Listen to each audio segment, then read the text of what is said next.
జీవితంలో ఏది ఎందుకు జరుగుతుందో మనకు తెలియదు. మనకు అర్థం కానివి ఎన్నో ఉంటాయి.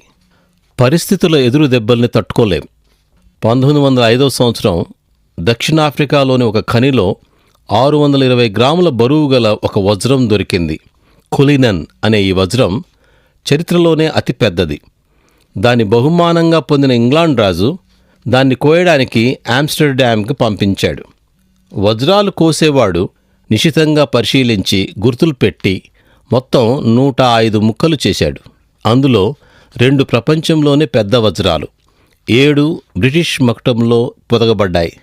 అతడు ఒక వారమంతా యోచించి దాన్ని ముక్కలుగా చేయడం వలన ఆ రాయిలో నిక్షిప్తమై ఉన్న అందాన్ని వెలుగులోనికి తీసుకొని రాగలిగాడు. మన జీవిత విషయం కూడా దేవుడు అలాగే వ్యవహరిస్తాడు. మనలో నుండి ప్రశస్తమైన వాటిని వెలుపలికి తీసుకుని రావడానికి మన జీవితంలో కొన్ని పరిస్థితులను అనుమతిస్తాడు. కాబట్టి ఆయన శిక్షను, గద్దింపును తృణీకరింపకూడదని పరిశుద్ధ గ్రంథంలో వ్రాయబడింది. మన జీవిత శిల్పకారి అయిన దేవునికి మనల్ని ఎలా రూపొందించాలో బాగా తెలుసు. మన బాధ, ఉద్దేశ్యం మనకు అర్థం కాకున్నా మనల్ని ఆయన హస్తాలకు అప్పగించుకుంటే రాజులకు రాజైన ఆయన కిరీటంలో కాంతివంతమైన వజ్రాలుగా మెరుస్తాం.